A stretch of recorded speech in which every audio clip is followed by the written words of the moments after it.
Right now, somewhere in Australia, a bloke is sitting in a dealership service centre holding a repair quote for $32,000 on a ute he still owes $60,000 on. The insurer just knocked back his claim, not because he wasn't covered, not because he lied on his application, but because buried on page 41 of his product disclosure statement, in font so small you'd need a jeweler's loupe to read it, is a single clause that legally allows the insurance company to walk away from the most expensive mechanical components on his $80,000 truck. This is happening every single week across this country, and almost nobody is talking about it. Number 7. Advanced driver assistance systems. The sensor array hidden in your bumper. Let us start with the one that's catching the most people completely off guard because it looks so innocent from the outside. Cast your eye over the front bumper of any modern dual cab ute. Ford Ranger, Toyota HiLux, Isuzu D-MAX. What do you see? Plastic, painted steel, maybe a factory styling bar. Looks solid enough, right? Looks like the sort of thing that could deflect a shopping trolley without breaking a sweat. Now let me tell you what is actually living inside that bumper assembly. There are millimeter wave radar modules for autonomous emergency braking. There are ultrasonic parking sensors. There are forward-facing cameras calibrated to within fractions of a degree for lane keep assist and traffic sign recognition. On some models, there are LiDAR emitters feeding data to the adaptive cruise control system, and every single one of those components is calibrated to the factory bumper geometry, calibrated to the exact mounting position it left the factory in, calibrated to work within a system that assumes nothing on the front of the vehicle has moved, bent, been replaced, or been substituted. Now, you hit a kangaroo at 90 kilometers an hour on the Newell Highway at 2 in the morning, and I say this with complete statistical confidence because if you drive regional Australia with any regularity, this is not an if, this is a when. The roof goes under the front of the truck, the bumper absorbs the hit. The physical damage to the steel and plastic looks relatively minor. A panel beater's assessment might come in at $3,000. Old ute, simple fix. 3 days in the shop. But the insurer sends an assessor. The assessor plugs in the diagnostic computer, and the computer reveals that the radar module mounting bracket deflected 4 millimeters on impact. The camera alignment is now outside manufacturer tolerance. The entire ADAS suite requires recalibration or replacement. The quote from the Toyota or Ford authorized repairer does not come in at $3,000. It comes in at $9,000, sometimes $12,000 for a front-end collision that barely scraped the paint. And here is where it gets genuinely sinister. A growing number of insurers are now applying what they call a betterment clause to ADAS repairs. The argument goes like this: your sensors were functioning before the accident, we will pay to restore them to pre-accident condition. But if the manufacturer has since issued a hardware update, or if the replacement unit is a newer generation than what was fitted, the insurer will charge you the difference. You pay an excess plus a betterment contribution to restore a sensor system you never asked for in a vehicle you paid $80,000 for. There are Ford Ranger owners right now in Western Australia who have received betterment invoices from their insurers for over $4,000 on top of their standard excess on a not-at-fault accident involving a kangaroo. The wildlife did not fill out a liability form before it crossed the road, but your insurer certainly did. Number 6, mild hybrid 48-volt battery systems. Right. I need you to pay very close attention here because this one is new, it is spreading fast, and the insurance industry's response to it is, to put it diplomatically, a complete disaster. In 2026, mild hybrid systems are now being fitted across the mainstream ute segment. The Ford Ranger, the Toyota HiLux, various Volkswagen Amarok variants in international markets already crossing here. The premise is simple enough on paper. You strap a 48-volt lithium-ion battery and a belt-integrated starter generator to the existing diesel drivetrain. It recovers energy under braking provides electrical boost under load, and reduces the fuel consumption number that appears on the government's Green Vehicle Guide. Sounds sensible? Sounds modern? Sounds, and I cannot stress this enough, like an absolutely magnificent way to create an insurance nightmare. Here is what is happening in workshops right now. The 48-volt system sits in a separate sealed battery module. It has its own thermal management system, its own cooling circuits, its own battery management ECU, and it is connected to the existing 12-volt system through a DC to DC converter that is, depending on the brand, either bolted to the firewall, tucked under the rear seat, or mounted in the tray area near the chassis rail. Now, take that system, drive it across a flooded creek crossing in North Queensland, take it on corrugated outback roads for 800 kilometres, where the vibration frequencies are violent enough to shake fillings loose. Take it through the red bull dust of the Tanami or the salt mud of the Kimberley coast. The battery management ECU begins logging moisture ingress events. The DC to DC converter starts showing voltage irregularities. 6 months later, the 48-volt system throws a fault. The engine goes into reduced power mode, and you are looking at a replacement battery module quote of between 6,000 and 11,000 Australian dollars. And your insurer says, with complete legal confidence, that the 48-volt battery system degraded due to environmental exposure and usage outside of recommended parameters. That is a maintenance issue, not an insurable event. I have spoken to 2 separate auto electricians in Queensland in the last 6 months who have both told me the same thing. They are already seeing mild hybrid system failures, and they are already seeing insurers push back. One of them put it perfectly. He said, "Mate, they sold these farmers a Formula One car and then told them to drive it through a creek. And now they're surprised when the electronics get wet. Read your PDS, find the section on high voltage electrical systems, read it twice, then read it a third time with a coffee and genuine suspicion." Number 5, DPF and EGR emission systems. This particular one makes my blood pressure climb every single time I sit down to talk about it, and I've talked about it a lot. Because out of everything on this list, this represents, in my honest opinion, the single most dishonest sleight of hand currently being performed on everyday Australian ute owners by the insurance industry. Not the most technically complex, not the most expensive in isolation, the most dishonest. There is a difference, and it matters. Let me walk you through the setup, because the sequence of events here is everything.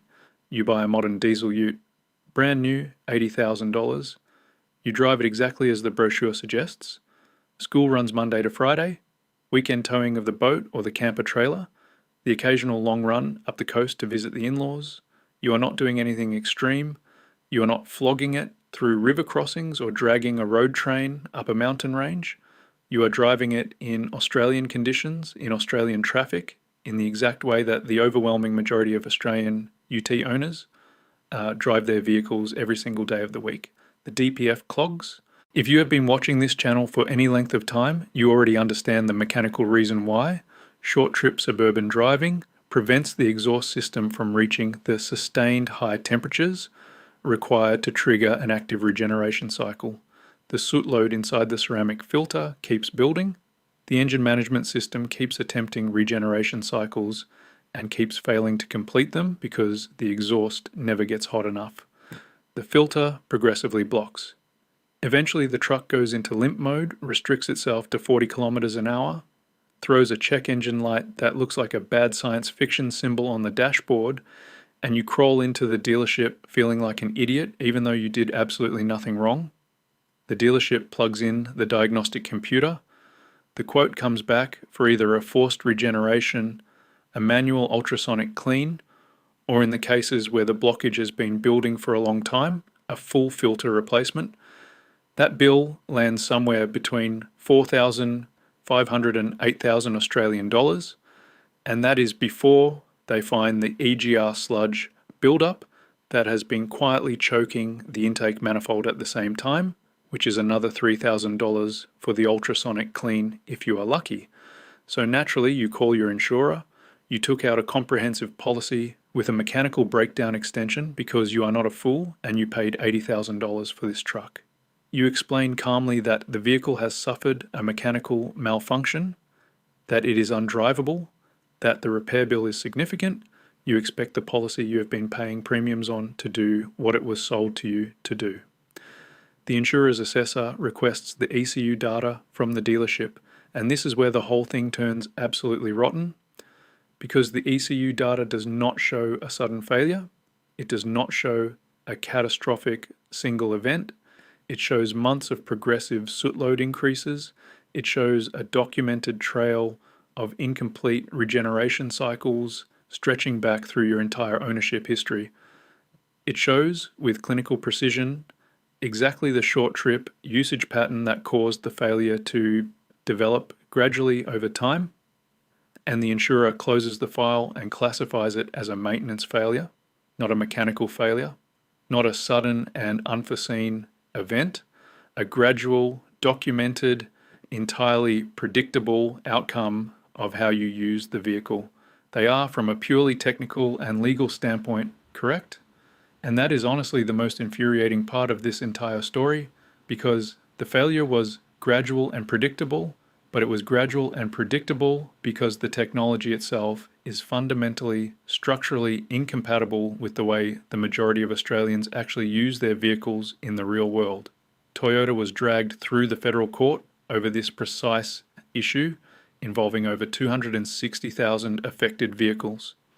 The evidence that this technology fails under normal Australian driving conditions is not theoretical. It has been tested in federal litigation. The insurance industry does not care about federal court proceedings. The insurance industry cares about one specific word buried inside your product disclosure statement. That word is sudden. Read your PDS right now if you have it nearby. Find the section covering mechanical breakdown.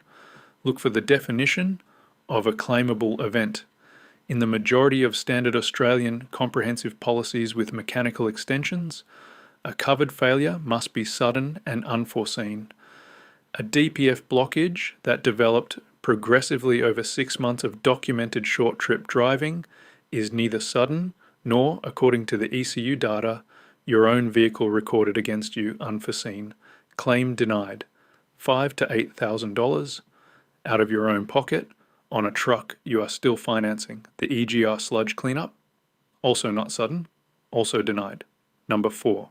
Dual clutch and 10-speed automatic transmissions. I want to be fair here because I think fairness matters. The modern Ute transmission is a genuine engineering marvel. I mean that sincerely. The ability to pack 10 forward ratios into a package that fits beneath a dual cab chassis while handling the torque outputs of a twin-turbo diesel while remaining smooth enough for suburban school-run commuting is an impressive technical achievement. The engineers who design these gearboxes are genuinely talented people working under genuinely impossible constraints. That said, it is also, under certain very specific and very Australian conditions, an impressive way to generate a transmission replacement quote that will make grown adults go quiet for a long time. Here is the exact scenario that insurers are using to deny transmission claims across Australia in 2026. The language here is everything, so stay with me. You hook up the van, caravan boat, horse float, whatever you tow on a regular basis. You are operating within the manufacturer's advertised towing capacity. You have done nothing wrong on paper. You hit a long sustained gradient, the Toowoomba Range, the Great Dividing Range. Take your pick. Australia has no shortage of long hot climbs. The gearbox begins hunting for the right ratio, down, up, down again. The transmission temperature gauge climbs. It is 38 degrees. You are in Queensland. It is always 38 degrees in Queensland. Across dozens of trips like this one, the torque converter develops shudder. The clutch packs begin to slip. Eventually you have a gearbox that either refuses to engage cleanly under load, shudders violently at low speed, or in the worst cases, drops a ratio entirely on a highway on-ramp. The repair quote arrives. $8,000 minimum, $12,000 if the damage is deep enough. You present the claim. The assessor pulls the ECU towing history. They see sustained high load events. They see elevated thermal readings recorded dutifully by the very computer system that was supposed to protect the gearbox, and they produce a policy clause referencing damage caused by sustained operation outside recommended thermal parameters. You are within the towing limit. That is completely true. But the insurer is not arguing towing capacity, they are arguing heat management. It is a technical distinction that requires an independent mechanical engineer to challenge effectively, and most working Australians do not have the time, the money, or frankly the energy to fight it after already absorbing the shock of the repair quote. Volkswagen Amarok. DSG failures between 80,000 and 120,000 kilometers. Ford Ranger 10-speed torque converter shudder well before the 100,000 kilometer mark. These are not rare anomalies. These are workshop realities filling forums and service bays across the country every single week. The insurers have the same data you do. They wrote the exclusions around it. Number 3, large format touchscreen and infotainment modules. All right, slight change of pace here, because this one, I'll be honest with you, started out as a minor irritation and has quietly escalated into something genuinely ridiculous. The modern Ute infotainment screen is no longer a screen. That is the critical thing to understand. In the old days, and I'm talking pre-2015, pre-gentrification of the working Ute, the head unit was a head unit, radio, CD player, maybe a reversing camera. It lived in the dash, it did its job. If it broke, you went to Repco, bought a replacement unit for $350, and plugged it in yourself on a Saturday afternoon. Today's large format screens in the Ford Ranger, the Toyota Land Cruiser 300 series, and the premium Ute segment are not head units. They are integrated vehicle control modules. The climate control runs through them. The traction control settings run through them. The towing mode selection runs through them. The ADAS system status is monitored through them. The over-the-air update system communicates through them. They are effectively the central nervous system of the vehicle, and they cost between $3,500 and $7,000 to replace at an authorized dealer. Now, you go off-road because you bought a Ute, because that is the point. You cross a water obstacle. A bit of water intrusion gets into the cabin through a poorly sealed door or window channel. It reaches the back of the screen module. The screen goes black, or worse, it goes into a boot loop, restarting itself every 40 seconds like a haunted laptop. You call the insurer, they send an assessor. The assessor notes that water ingress damage is present. They check whether the ingress was sudden and unforeseen or whether the door seal condition contributed to the failure. If the door seals show any wear, and at 40, 50, 60,000 kilometers, rubber seals do show wear because rubber wears, because that is what rubber does. The insurer has grounds to argue that the ingress resulted from a maintenance deficiency, claim denied or partially denied. You are then personally responsible for a $5,000 touchscreen replacement on a vehicle you are still financing, which, now that I think about it, is the most expensive Tetris screen you will ever own. Number 2, over-the-air software and ECU systems.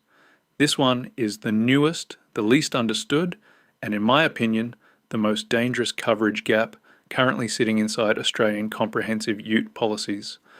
Modern Utes receive over-the-air software updates, just like your phone, just like your laptop. The manufacturer pushes a firmware update to the vehicle's ECU suite overnight, while the truck sits in your driveway. You wake up in the morning, the screen tells you the update was successful, and you drive to work. Except sometimes the update is not successful, sometimes the update corrupts a module, sometimes an update changes the calibration parameters of the transmission control unit, and the gearbox starts behaving differently under tow. Sometimes an update modifies the DPF regeneration cycle timing, and the new logic does not suit your particular driving pattern. And here is the nightmare scenario that is already beginning to appear in Australian workshops. An owner takes his ute through a river crossing. The ECU takes in a small amount of moisture, not enough to cause an immediate fault, but enough to corrupt the memory module that stores the latest firmware update. The ECU begins running corrupted code.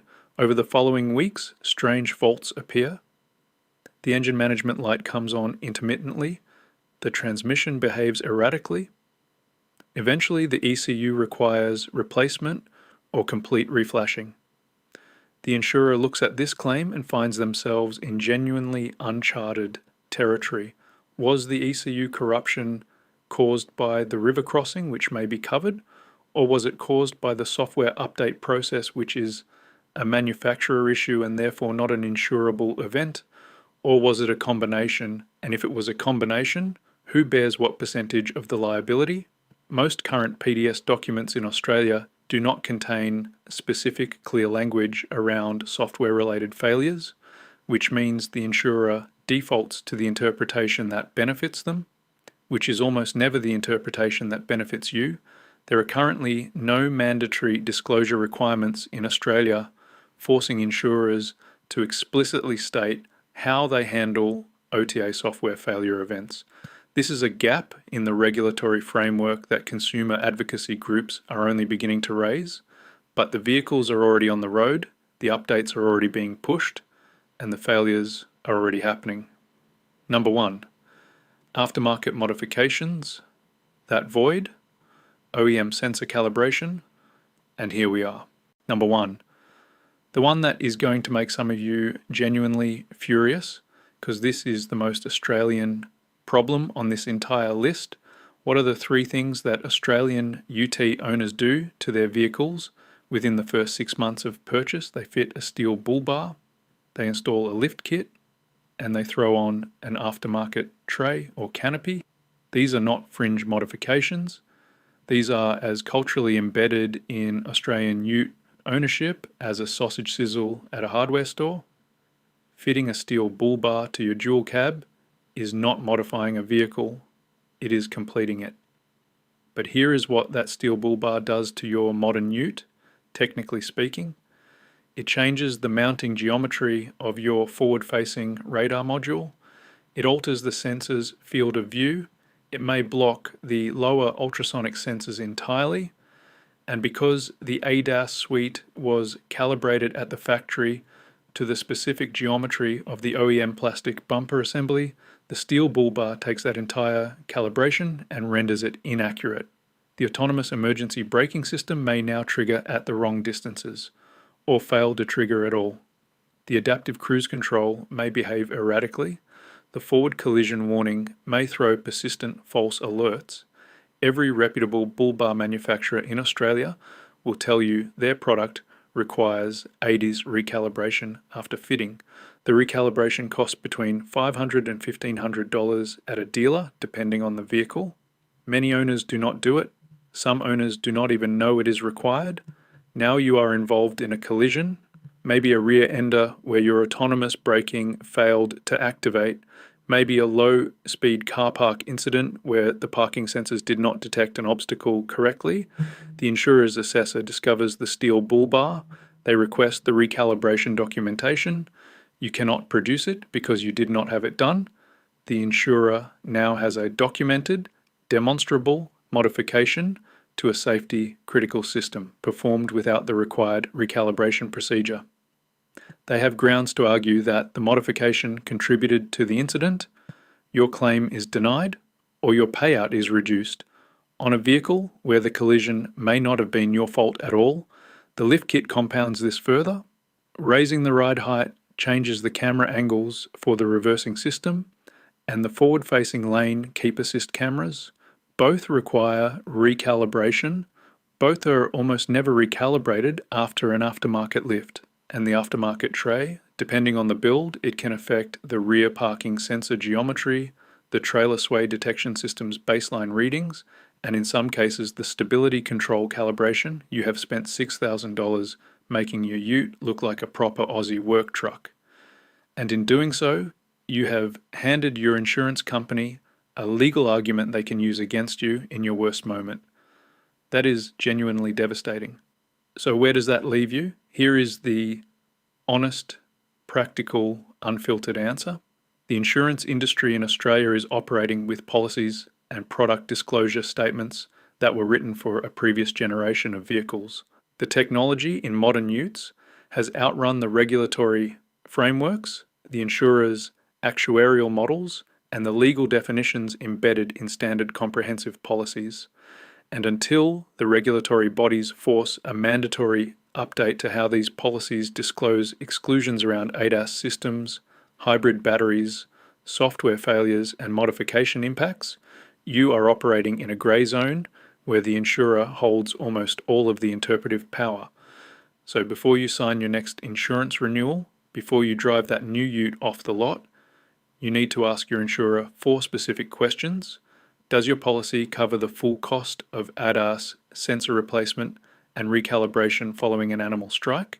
Does your mechanical breakdown extension cover DPF and EGR failure? And does it distinguish between sudden failure and progressive failure? How does your policy define software-related ECU damage? And critically, does fitting an aftermarket bull bar or lift kit automatically void any portion of my cover?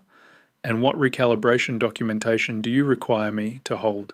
If the person on the other end of the phone cannot answer those questions clearly and specifically, you do not have comprehensive cover. You have a document that feels like comprehensive cover. And in this country, on these roads, with these vehicles, that distinction could cost you everything. The tradies who actually understand what is under the bonnet of these modern utes are already voting with their wallets. They are hunting pre-2015 HiLuxes, 79 series Land Cruisers, and RA Rodeos with the 4JJ1 engine, vehicles with mechanical injection pumps, no ADAS arrays, no mild hybrid batteries, no OTA software updates, vehicles where a steel bull bar is just a steel bull bar, not a calibration event. They are sleeping peacefully at night. And right now the bloke sitting in the dealership service centre holding that $32,000 quote is beginning to understand exactly why. Subscribe if you want the unfiltered truth before you set foot on a dealership floor. And drop your insurance horror story in the comments below, because I guarantee you the ones coming in right now are extraordinary. I will see you in the next one.